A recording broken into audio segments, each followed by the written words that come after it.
നീ ഇവിടെ വരുമോ? വസ്തുഭാഗം വെക്കാനുണ്ട്. വാ. വസ്തുഭാഗം വെക്കുന്ന നല്ല രസമുള്ള പരിപാടിയാണ്. യൂട്യൂബ് മുഴുവൻ ഇവിടെ അങ്ങനെ പറഞ്ഞ ഇടണത്. നീ വന്നേ. അങ്കിളിനൊരു വളയില്ല, പ്ലീസ്. ആ, അവിടെ പോയിട്ടെ ബാക്കിയുള്ളത് ഭാഗം വെച്ച് കൊണ്ടുപോവാ. ഇങ്ങോട്ട് വന്നേ. ഭാഗം വെച്ചിട്ട് ഇത്രയല്ലേ എനിക്ക്. ഈ വള എനിക്ക് അമ്മ തന്നതല്ലേ, നിനക്ക് തന്നതല്ലല്ലോ. അങ്ങനെ പറ്റില്ല പാലു, ഇത് എന്റെ വളയാണ്. ഇതെന്റെ വളയല്ലേ, നിന്റെ വളയാണോ? പാലുവിന്റെ വളയല്ലേ, എനിക്ക് അമ്മ തന്ന വളയല്ലേ. നിനക്കൊരു വള തന്നത് എവിടെ?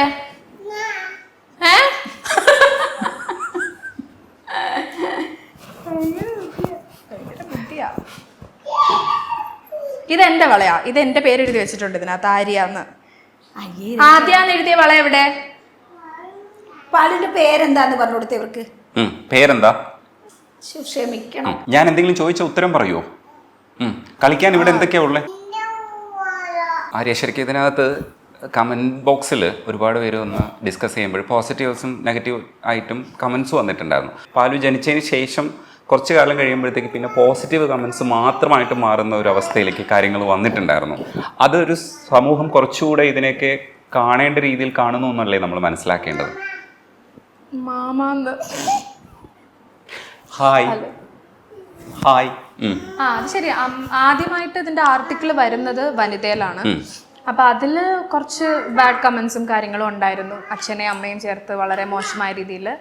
ആ പറഞ്ഞവരൊക്കെ തന്നെയായിരിക്കും ഇപ്പൊ പാല് വന്നു വളർന്നു കഴിഞ്ഞപ്പോ കുഞ്ഞുങ്ങൾ എന്ത് ചെയ്താലും അവർക്ക് കുഴപ്പമില്ല, അത് കാണുമ്പോൾ നല്ല കമന്റ്സും കാര്യങ്ങൾ വരുന്നുണ്ട്. ഇതൊന്നും ആൾക്കാർക്ക് മനസ്സിലാവാഞ്ഞിട്ടല്ല, കുറെ ആൾക്കാർക്ക് അത് ഇടുമ്പോൾ ഒരു സുഖം കിട്ടും. പിന്നീട് പാല് വന്നതിന് ശേഷം പറയുന്ന ആൾക്കാരുണ്ട്. നമ്മുടെ എന്റെയും പാലുവിന്റെ വീഡിയോയുടെ അടിയിൽ വന്നിട്ട് കമന്റ് ഇടുന്നവരുണ്ട്. കിളവിക്ക് കുറെ വർഷങ്ങൾക്ക് ശേഷം ഇപ്പം ഒരു കുഞ്ഞുണ്ടായി, ഇനി ഇവര് മരിച്ചു പോയി കഴിഞ്ഞാൽ ആർക്ക് ഇതൊരു ഭാരമല്ലേ, ഈ പെണ്ണിന് ഇതൊരു ഭാരമല്ലേ, അപ്പൊ ഇവള് കല്യാണം കഴിച്ചു പോയി കഴിഞ്ഞു കഴിഞ്ഞാൽ ഈ കൊച്ചൊരു അനാഥയല്ലേ. അങ്ങനെ ഇപ്പോഴും കമന്റ് ഇടുന്ന ആൾക്കാരുണ്ട് കേട്ടോ. എൻ്റെ ഇൻസ്റ്റയുടെ താഴെ വന്നിട്ട് കുറേയൊക്കെ ഞാൻ അങ്ങ് ഡിലീറ്റ് ചെയ്ത് കളയും. ഇതിനൊക്കെ റിപ്ലൈ കൊടുത്താൽ കൊടുത്തുകൊണ്ടിരിക്കേണ്ടി വരും. അത് അമ്മ കണ്ട് മാനസികമായിട്ടൊരു പ്രശ്നമാവണ്ടെന്ന് വെച്ച് ഞാനതങ്ങ് കളയും. അതുകൊണ്ട് ആ കമന്റ് ഇടൽ നിന്നിട്ടൊന്നുമില്ല.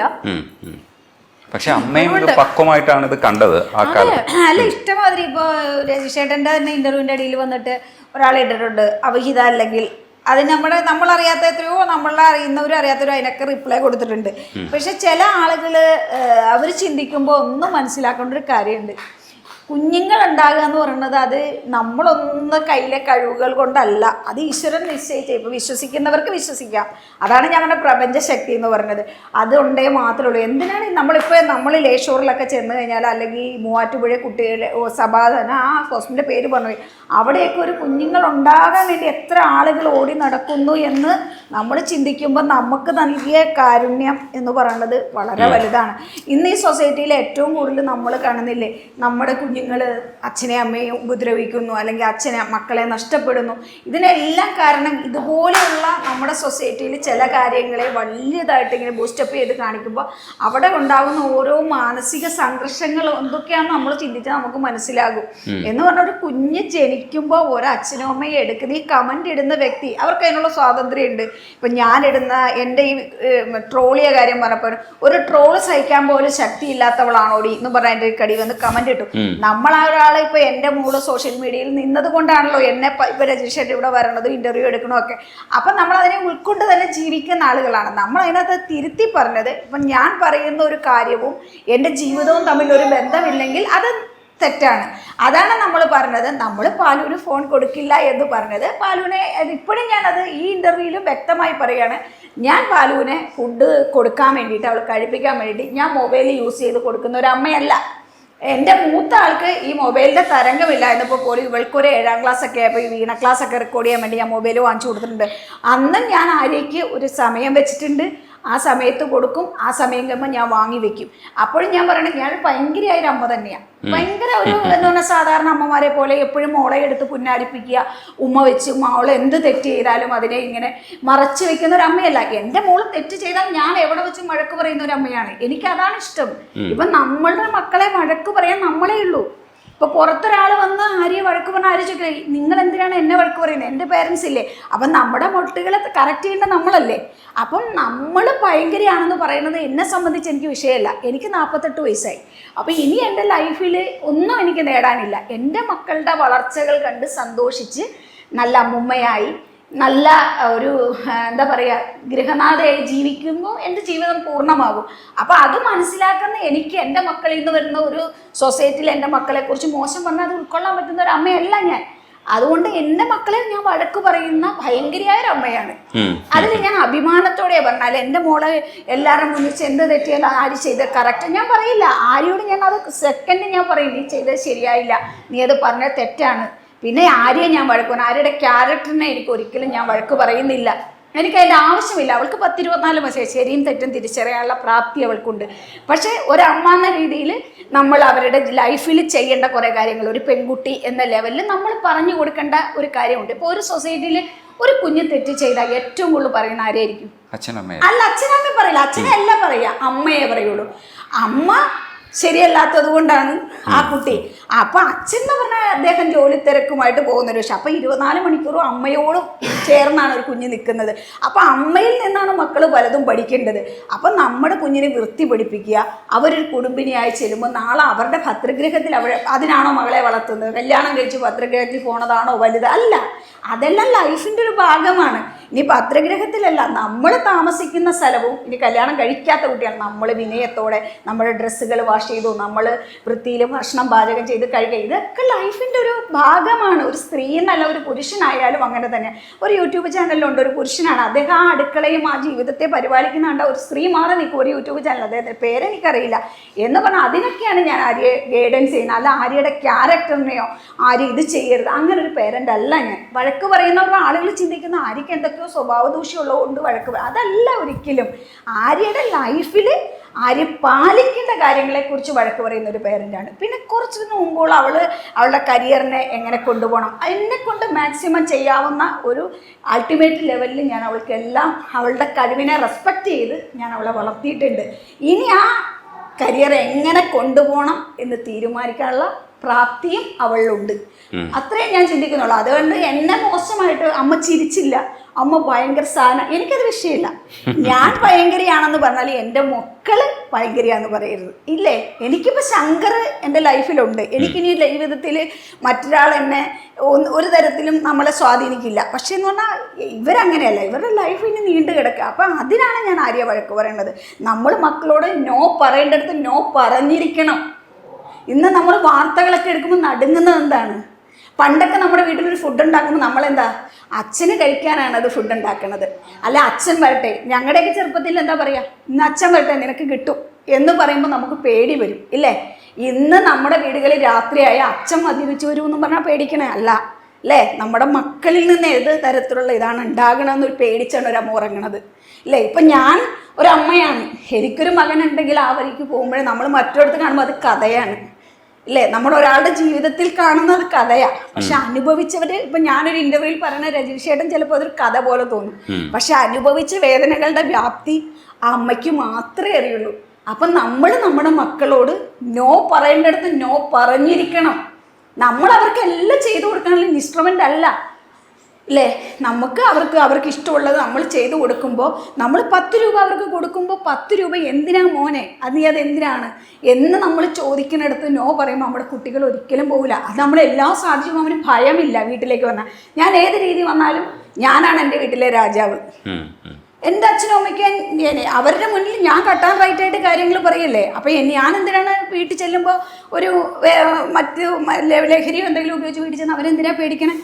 എനിക്ക് പേടിക്കാൻ ആരുമില്ല, ഇല്ലേ? അപ്പോൾ അന്ന് പറഞ്ഞ പോലെ നമ്മുടെ മക്കളെ നമ്മളിപ്പോൾ നാളെ ഇതിനെപ്പറ്റി ട്രോൾ ചെയ്യാലും എനിക്ക് വിഷയമല്ല. നമ്മൾ സമൂഹത്തിൽ ജീവിക്കുമ്പോൾ നമ്മുടെ സമൂഹത്തിനോട് എന്നെ ഒരു വ്യക്തി എന്നല്ല, ആര്യ പാർവതി എന്ന അമ്മ എന്ന രീതിയിലാണ് എന്നെ എല്ലാവരും അറിയുന്നതും കേൾക്കും. അത് കേൾക്കാനാണ് ഞാൻ ആഗ്രഹിക്കുന്നതും. ഇപ്പോൾ പാലുവിൻ്റെ അമ്മ. അപ്പോൾ എനിക്കൊരമ്മ എന്ന രീതിയിലാണ് ഞാൻ പറയുന്നത്, നമ്മുടെ മക്കളെ ശാസിക്കേണ്ടടുത്ത് നമ്മൾ ശാസിക്കണം, തെറ്റ് ചെയ്യേണ്ടടുത്ത് അവരെ തിരുത്തണം. നമ്മൾക്ക് മാത്രമേ നമ്മുടെ മക്കളെ തിരുത്താൻ പറ്റുള്ളൂ, സൊസൈറ്റിക്ക് തിരുത്താൻ പറ്റില്ല. അതിന് ഇപ്പം നമ്മുടെ മക്കൾ തെറ്റ് ചെയ്യുമ്പോൾ അവന് 18 വയസ്സായില്ലേ, ചോദ്യം ചെയ്യാൻ എന്തിനാ പോണത്, അവന് പ്രായപൂർത്തിയായില്ലേ, സ്വാതന്ത്ര്യമില്ലേ എന്ന് പറഞ്ഞ് നമ്മൾ പറയും. പക്ഷേ ആ അമ്മയോ ചെയ്യുമ്പോൾ ഉണ്ടല്ലോ, നമ്മളീ പറയുന്നവരല്ല അനുഭവിച്ചേക്കുന്നത്, അകത്ത് നിൽക്കുന്ന അമ്മയുടെ വേദന നമ്മൾ മനസ്സിലാക്കണം.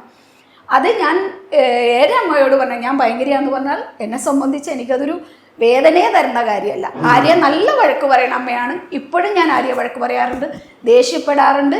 എല്ലാം ചെയ്യാറുണ്ട്. എന്നാൽ ആര്യയ്ക്ക് ഇപ്പോഴും ഞാൻ പറഞ്ഞ ആര്യ ഇപ്പോൾ സ്വഭാവത്തെ അല്ല, നമ്മൾ വ്യക്തിപരമായിട്ട് ചില കാര്യങ്ങൾ നമ്മൾ പാലിക്കേണ്ട ഒരു ജീവിതത്തിലുണ്ട്. അതിനൊക്കെയാണ് നമ്മൾ ആര്യ വഴക്ക് പറയുക. എനിക്ക് ഈ ഇൻ്റർവ്യൂവിൽ ഞാൻ പറയണം, നമ്മുടെ മക്കൾ നമ്മുടെ അസറ്റാണ്. അതിനെ ഏത് രീതിയിൽ നയിക്കണം എന്ന് നമ്മൾ വേണം തീരുമാനിക്കാൻ. നമ്മൾ അവർക്ക് എല്ലാം സാധിച്ചു കൊടുക്കണം. ഒപ്പം തന്നെ ആ കുടുംബത്തോട് ഒരു കമ്മിറ്റ്മെൻറ്റ് ഏത് മക്കൾക്കും ഉണ്ടാവണം. അച്ഛൻ, അമ്മ, നമ്മുടെ ബന്ധുക്കൾ, ഇതെല്ലാം ഉണ്ടെങ്കിൽ ജീവിതത്തിനൊരു പൂർണ്ണതയുള്ളൂ. അല്ലാതെ നമ്മളെ ഒരു പട്ടം പോലെ പറത്തി വിട്ടാൽ എന്ത് സുഖമുള്ളത്. ഇപ്പോൾ ഓസ്കാർ അവാർഡ് കിട്ടിയവർ വല്ലവരും അഭിനന്ദിച്ചു കഴിഞ്ഞാൽ ആ ഓസ്കാറും കൊണ്ട് വീട്ടിൽ ചെല്ലുമ്പോൾ കാത്തിരിക്കാൻ ഒരാളിലെ കുടുംബം ഇല്ല, ഉണ്ടോ? ഇല്ല. ഏറ്റവും വലിയതെന്ന് പറഞ്ഞാൽ നമ്മുടെ ഫാമിലിയിൽ നിന്ന് കിട്ടുന്ന ഒരു സന്തോഷം. അത് ഞാനിപ്പോൾ രതീഷോട്ട് ഇത് ഒത്തിരി സംസാരിക്കുന്നതല്ല, നമ്മൾ കാണുന്ന ഈ സമൂഹത്തിൽ നടക്കുന്ന ഒരു കാണുമ്പോൾ നമ്മുടെ കണ്ണ് നിറയും, ഇല്ലേ? അതുകൊണ്ട് ഞാനിത് പറയണം. അല്ല ഞാൻ ഒത്തിരി സംസാരിക്കണമെന്നല്ല. നമ്മൾ നമ്മുടെ മക്കളെ കുറച്ചും കൂടെ നമ്മളാണ് വലുത്, അല്ല അവരല്ല വലുതെന്ന് രീതിയിൽ ഈക്വാലിറ്റി ഒക്കെ നല്ലതാണ്. അവരുടെ അഭിപ്രായങ്ങളെ മാനിക്കാം. പക്ഷേ നമ്മുടെ മേലെ അല്ല അവരൊരിക്കലും. അവരെ തുറന്നു വിടണം. പക്ഷേ പട്ടത്തിൻ്റെ ചരട് നമ്മുടെ കയ്യിലിരുന്നാൽ ഈ സൊസൈറ്റിയിൽ ഇന്ന് നമ്മൾ അനുഭവിക്കുന്ന ദുരന്തങ്ങൾക്കൊക്കെ ഒരു പരിഹാരം ഉണ്ടാവുള്ളൂ. അല്ലാതെ ഒരിക്കലും നമ്മൾ ഈക്വാലിറ്റി അത് ഇത് എന്ന് പറഞ്ഞാൽ നമുക്ക് നിരന്തരം മാധ്യമങ്ങളിലൂടെ വേദനകൾ ഉണ്ടായിക്കൊണ്ടേയിരിക്കും. അത് ഷുവറാണ്. ഇതിന് എത്ര പേരെന്നെ ഇതിന് ട്രോൾ ചെയ്യാൻ കുഴപ്പമില്ല. അല്ല, എനിക്ക് വേദനയില്ല. അതുപോലെ ഞാൻ പറയുന്ന ഈ കുട്ടികൾ മരിക്കുന്ന കാര്യത്തെ പറഞ്ഞതും അതൊരു അമ്മ എന്ന രീതിയിലുള്ള വിങ്ങലാണ്, ഇല്ലേ? നമ്മളിപ്പോൾ ഒരു കാര്യം എടുത്തു പറയാൻ ഞാൻ ആഗ്രഹിക്കുന്നില്ല. നമുക്ക് കിടന്ന ഉറക്കം വരില്ല. സത്യം. നമ്മൾ ആ സ്ത്രീയെക്കുറിച്ചാണ് ചിന്തിക്കുക, അല്ലേ? അവരെന്തോരം വേദന സഹിച്ചിട്ടുണ്ടാവും, അല്ലേ? ഒരു അച്ഛൻ മദ്യപിച്ച് വീട്ടിൽ വരുമ്പോൾ ഒരു അമ്മ അനുഭവിക്കുന്ന വേദനകൾ നമ്മുടെ ബാല്യത്തൊക്കെ നമ്മൾ കണ്ടു വളർന്നിട്ടുണ്ട്. ഇപ്പം പല വീട്ടുകളിലും ഇന്ന് മറ്റ് കുട്ടികൾ എങ്ങനെയായിരിക്കും ഇന്ന് വൈകുന്നേരം വരുന്നതെന്നൊരു ചിന്ത പേറി ജീവിക്കുന്ന ഒത്തിരി അച്ഛനമ്മമാരുണ്ട് ഈ സമൂഹത്തിൽ. അവരുടെ ഒരു പ്രതിനിധി എന്ന രീതിയിലാണ് ഞാൻ പറഞ്ഞത്. ഇതിൻ്റെ പേരിൽ തന്നെ ആരെന്ത് പറഞ്ഞാലും എനിക്ക് വിഷയം. പേര് ട്രോൾ ചെയ്യാൻ എനിക്കും കുഴപ്പമില്ല. പക്ഷേ ആര്യ എങ്ങനെ പറയിപ്പിക്കണ്ടായിരുന്നു അമ്മയെ കൊണ്ട്? അറിയാം, അതാ ഇങ്ങനെ വെയിറ്റ് ചെയ്തിരുന്നത്. ഞാൻ വെറുതെ പറഞ്ഞതാ. പക്ഷെ ഈ ഫിലോസഫി ഒക്കെ ആര്യ എവിടെന്നാ പഠിച്ചെന്നുള്ളത് എനിക്കിപ്പോ മനസ്സിലായി. ഇതായിരുന്നല്ലേ സ്കൂള്? ഞാനും കുറച്ച് പഠിച്ചിട്ടുണ്ട്. പിന്നെ നമ്മള് മലയാളമായിട്ട് മാച്ച് ചെയ്യണമെങ്കിൽ അമ്മയെ പറ്റുള്ളൂ. ഞാനിപ്പോ ഇന്റർവ്യൂ കൊടുക്കുമ്പോ എന്നോട് പലരും ചോദിക്കും, എന്തിന് ഇത്ര ഇന്റർവ്യൂ കൊടുക്കണത്, നിങ്ങൾ ആരാണ് എന്നോട് ഒരാളൊരു ചോദിച്ചു. ഞാൻ പറഞ്ഞ ഞാനാരുമല്ല, ഞാൻ ജന്മം നൽകിയ എൻ്റെ മകൾ ഒരു ചെറിയ ആർട്ടിസ്റ്റാണ്. ഇപ്പൊ ഞാനൊരു ഇനാഗുറേഷന് പോയി പാലാടിയിൽ. അപ്പൊ എന്നെ അവർ സ്റ്റേജിലേക്ക് അനൗൺസ് ചെയ്ത ദീപ്തി ശങ്കർ എന്നല്ല, ആര്യ പാർവതിയുടെ അമ്മയെ ഇത് ഇനാഗുറേറ്റ് ചെയ്യാൻ ക്ഷണിക്കുന്നു എന്നാവുന്നു. എനിക്ക് പ്രൗഡാണ്, അല്ലേ? നമ്മള് ഇപ്പം ഇത്രയും വയസ്സിൽ പ്രസവിച്ച അമ്മ എന്ന് പറഞ്ഞല്ല വിളിച്ചത്. ഇത് ഇനാഗുറേറ്റ് ചെയ്യാൻ വിളിക്കുന്നത് ആര്യ പാർവതിയുടെ അമ്മയാണ് എന്ന് പറഞ്ഞ് എന്നെ കൊണ്ട് അവരാ ഇത് ചെയ്യിപ്പിച്ചുകൊണ്ടല്ലോ നമുക്ക് കിട്ടുന്ന. അത് എൻ്റെ ഇളയാളെ ഞാൻ കൈ പിടിച്ചാണ് കട്ട് ചെയ്തത്, ഇല്ലേ? അപ്പൊ എൻ്റെ ലൈഫിൽ ഞാൻ ഭയങ്കരിയാന്ന് പറയുന്നിടത്ത് അവിടെയാണ് എൻ്റെ വിജയം, ഇല്ലേ? എന്നെ കുറ്റം പറയുന്ന വ്യക്തികളുടെ ഇടയ്ക്ക് എൻ്റെ മക്കൾ ജയിക്കുമ്പോഴാണ് ഞാൻ ജയിക്കുന്നത്, ഇല്ലേ? അല്ല ഞാൻ ഇനി എനിക്ക് എന്ത് ജയം തോൽവി എന്ന് പറഞ്ഞാൽ ഈ ആര്യയുടെ കുഞ്ഞുങ്ങളെ കാണും, പാലുവിൻ്റെ വളർച്ചകൾ കാണണം. ഇതിനെ സംബന്ധിച്ച് അപ്പുറം എനിക്കൊരു ലോകമില്ല. അപ്പം എൻ്റെ മക്കൾ എൻ്റെ സ്വകാര്യ സ്വത്താണ്. ഞാൻ വഴക്ക് പറയും, ദേഷ്യപ്പെടും, അടിക്കാറില്ല, വാ കൊണ്ട് പറയും. പക്ഷെ അവർ വലിയ തെറ്റുകളിലേക്കൊന്നും പോകാത്ത ഒരുപക്ഷെ ഞാൻ ഇങ്ങനെ നിൽക്കുന്നത് കൊണ്ടാവാം, അല്ലേ? അവരുടെ പ്രായം ഇപ്പം രജീഷേട്ടനും എൻ്റെ മക്കൾ തെറ്റ് ചെയ്യില്ല എന്ന് എനിക്ക് ഒരിക്കലും പറയല്ല. പ്രായം തെറ്റ് ചെയ്യിക്കും. അവരുടെ ടീനേജിൽ വരുന്ന തെറ്റുകൾ, അല്ലെ അവർ വളരുന്ന അവരുടെ കൂട്ടുകളിൽ നിന്ന് അവർ തെറ്റ് ചെയ്യും. പക്ഷെ നമ്മൾ ഒളിഞ്ഞു നിന്ന് നമ്മൾ പറയും എൻ്റെ കുട്ടി തെറ്റ്. നമ്മൾ ഒളിഞ്ഞു നിന്ന് മാറ്റി നിന്ന് അവർ നമ്മുടെ മക്കളെ നോക്കി അവർ തെറ്റ് ചെയ്യും. അവരുടെ പ്രായം അവരെ തെറ്റ് ചെയ്യിക്കും, അല്ലെ സൊസൈറ്റി അവരെ തെറ്റ് ചെയ്യിക്കും. പക്ഷേ നമ്മൾ അവരുടെ പുറകെ ഞാൻ പറഞ്ഞത് പട്ടം പോലെ വിടണം. പക്ഷെ ചരട് നമ്മുടെ കയ്യിൽ ഇരിക്കുന്നില്ലെങ്കിൽ നമുക്ക് സങ്കടങ്ങളെ ഉണ്ടാവുള്ളൂ രജനീഷേട്ടാ, ഉറപ്പാണത്. നമുക്ക് ഓരോ ദിവസം നമ്മൾ ഓരോ വാർത്തകൾ എടുക്കുമ്പോഴല്ലോ നെഞ്ചു പൊട്ടിപ്പോകും. നമ്മൾ ആ വാർത്ത മുഴുവൻ കാണില്ല, ഇല്ലേ? അപ്പം നമുക്ക് തോന്നും, അയ്യോ അത് അവരുടെ ആ അമ്മയുടെ സ്ഥാനത്ത് ഞാനായിരുന്നെങ്കിലോ എന്ന് ചിന്തിക്കുമ്പോൾ രാത്രി ഉറക്കം വരില്ല, ഇല്ലേ? ഇപ്പം ആര്യ ഒന്ന് നമ്മളോട് പിണങ്ങുമ്പോൾ നമുക്ക് വിഷമം വരും, ഇല്ലേ? അപ്പം നമ്മുടെ മക്കള് മോശമാണെന്ന് സമൂഹം നമ്മളോട് പറയുമ്പോൾ എത്രമാത്രം നമുക്ക് വേദനിക്കുന്നുണ്ടാവും ആ അമ്മയുടെ മനസ്സ്, ഇല്ലേ? അന്ന് പറഞ്ഞ പോലെ അതിന് നമ്മൾ ഓരോരുത്തരും നമ്മുടെ കുഞ്ഞുങ്ങളെ എത്രത്തോളം പൈസ ഉണ്ടാക്കാൻ ഓടുന്നതിനൊപ്പം തന്നെ പൈസ അച്ഛനും അമ്മയ്ക്കും സമ്പാദിച്ചത് കഴിഞ്ഞ ദിവസം വന്ന ന്യൂസിന്റെ വെച്ചിട്ട് അമ്മ പറയുന്നതാണ്, ഞാൻ അമ്മ ഒന്നും ചെയ്തിട്ടില്ല, ഞാൻ ഇന്നലെ വന്നേ ഉള്ളൂ. എന്താണ് ഈ ബോധമൊക്കെ ഞാൻ കണ്ടു. അതല്ല ഞാൻ പറഞ്ഞത്, ഈ ചില ആളുകൾ എന്നോട് ചോദിക്കും, നീറ്റ് നഴ്സിംഗ് പഠിച്ചിട്ട് എന്താ ജോലിക്ക് പോവാത്തത്, ഇപ്പോ നമ്മള് ഫിനാൻഷ്യലായിട്ടൊക്കെ ഇതാവില്ലേ, ഇപ്പൊ പാലു വളർന്നില്ലേ, അപ്പൊ പാലുവിനെ നീ ദീപ്തി നല്ല പ്രായത്തിലേക്ക് എത്തില്ലേ എന്നൊക്കെ ചോദിക്കും. ആര്യക്കൊരു ഭാരമാകില്ലേ എന്ന് ഇവള് പറഞ്ഞില്ലേ കമന്റ് വരണേ. പക്ഷെ നമ്മൾ പാലുവിനെ വളർത്തുമ്പോൾ ആര്യക്ക് നാളെ ഒരു ആര്യ മറ്റൊരാളുടെ വൈഫാകും, അവർക്കൊരു കുടുംബം ഉണ്ടാവും. പക്ഷെ ആ പാലുവിൻ്റെ ജീവിതത്തിൽ പാലു ആര്യക്കൊരു ബാധ്യതയാകാതെ നോക്കുക എന്നുള്ള ഞങ്ങളുടെ റെസ്പോൺസിബിലിറ്റിയാണ്. അത് ഞങ്ങൾ ചെയ്തിരിക്കും, ഇല്ലേ? അല്ല പിന്നെ ഇവൾക്ക് അവളും ആര്യയുടെ കുഞ്ഞുകൂടെയാണ്. അല്ല, ആര്യ നാളെ ഒരു ജീവിതത്തിലേക്ക് പോകുമല്ലോ. അപ്പം നമുക്കത് ലക്കാണ്, കിട്ടുന്ന ആളെ എങ്ങനെയായിരിക്കും എന്നുള്ളത് നമുക്ക് ഒന്നും പറയാൻ പറ്റില്ല. പക്ഷെ പാലുവിനെ സേഫ്റ്റി ആക്കുക എന്നുള്ളത് എൻ്റെ ചേട്ടൻ്റെ ഉത്തരവാദിത്തമാണത്. സൊസൈറ്റിയോടുള്ള നമ്മുടെ കുഞ്ഞിനെ അവൾക്ക് നല്ല വിദ്യാഭ്യാസം കൊടുക്കുക, അവളെ നല്ല സ്റ്റേബിളായിട്ട് വളർത്തുക. അത് ഞങ്ങളുടെ ഈ പ്രായത്തിൽ ഞങ്ങളുണ്ടാകുമ്പോൾ ഇവളേക്കാൾ കുറച്ചും കൂടെ അവൾക്ക് കൊടുക്കണം, ഇല്ലേ? ആര്യക്ക് നാളെ ഒരു രീതിയിലുള്ള ഡിസ്റ്റർബൻസും വേണ്ട, ഫിനാൻഷ്യലി ഒന്നും നോക്കേണ്ട ആവശ്യമില്ല, ബോൾഡായിട്ട് വളർന്നാൽ മതി. അതെ, അതുകൊണ്ടാണ് നമ്മൾ ആരോഗ്യമാണെങ്കിലും തന്റെ ഇടയിൽ നിന്ന് വിളിച്ചാലും കുഴപ്പമില്ല, അങ്ങനെ ആരോഗ്യം നോക്കുന്നത് ഭാവമാവരുത്. എനിക്ക് അത്രേ ഉള്ളൂ. അത് ആരോഗ്യം നോക്കണേ. ഇപ്പൊ ആര്യക്ക് പാലുവിന് മിഠായി കൊടുക്കാറില്ല, ചോക്ലേറ്റ് ഒന്നും ഒക്കെ അറിയില്ല, ചോക്ലേറ്റ്. അപ്പൊ അതിന്റെ ഇടയിലൊക്കെ നീ കിളവിത്തള്ളയുടെ മകളായിട്ട് ജനിച്ചത് അവരുടെ കഷ്ടകാലം എന്നൊക്കെ പറഞ്ഞാൽ എനിക്ക് കമന്റ് വരും. അപ്പോ എനിക്ക് പ്രഗ്നൻസിയിൽ ഷുഗർ ഉണ്ടായിരുന്നു, അവൾക്ക് ഷുഗർ ഉണ്ടായിരുന്നു. അപ്പം എനിക്ക് അവളുടെ ആരോഗ്യം, എൻ്റെ ലൈഫ് 48 റിയാലിറ്റി എനിക്കറിയാം. അപ്പം ഞാൻ എത്ര കാലം ഈ ജേർണിയിൽ ഉണ്ടാകുമെന്ന് എനിക്കറിയില്ല, അല്ലേ? അപ്പം നമ്മൾ ഇപ്പം കൊടുക്കുന്ന കെയറിങ് ആണ് അവളുടെ ലൈഫിൽ ബാല്യത്തിൽ കിട്ടുന്ന ഒരിതാണ് അവളെ മുന്നോട്ട് നയിക്കുന്നത്. അപ്പം ഞാൻ പാലുവിനെ ഇപ്പം അതിനെ ഇങ്ങനെ ഓവറായിട്ട് കൊടുക്കുമ്പോൾ പാലു അതിൻ്റെ ടേസ്റ്റ് ഇപ്പം അവരുടെ ബ്രെയിനിൽ എന്താണോ ക്യാച്ച് ചെയ്യണം അതാണ് അവർ മുന്നോട്ടുള്ള ജേർണിയിൽ. പിന്നെ അവർ ഇവളുടെ പ്രായമൊക്കെ എത്തുമ്പോൾ സ്വയം തിരിച്ചറിയും, വണ്ണം കുറയ്ക്കണം അല്ലെ ഷുഗർ അല്ല, അതിനറിയില്ല. ഇപ്പോൾ നമ്മൾ എന്ത് കൊടുക്കണോ അത് കഴിക്കും. അപ്പം നമ്മളതൊക്കെ പറയുമ്പോൾ കിളവിത്തള്ളയുടെ നമുക്ക് വിഷയമില്ല. എന്നെ അറിയുന്ന വ്യക്തിയല്ലല്ലോ, ഞാൻ എന്താണ് ചിന്തിക്കുന്നത് എന്താണ് പ്രവർത്തിക്കുന്നത് എന്നെക്കുറിച്ച് അറിയില്ല, എനിക്ക് അതിനകത്തൊന്നും പരിഭവമില്ല. ചിലരത് എനിക്ക് എടുത്ത് സ്ക്രീൻഷോട്ട് അയക്കും, ഞാനിപ്പോൾ തിരക്കിൻ്റെ ഇടയിൽ കണ്ടില്ലെന്ന് പറയും. അപ്പം ഞാനിങ്ങനെ പറയും, എനിക്കതിനകത്ത് ഫീലിംഗ് ഇല്ല. ഇവരെയൊക്കെ എന്തെങ്കിലും പറഞ്ഞാൽ എനിക്ക് വിഷമം വരും. എന്നെ പറയുമ്പോൾ ചെറിയ സങ്കടമൊക്കെ വരും, ഇത്രയും നോക്കിയിട്ട് ഇങ്ങനെയാണല്ലോ. പിന്നെ ഞാനതിനെ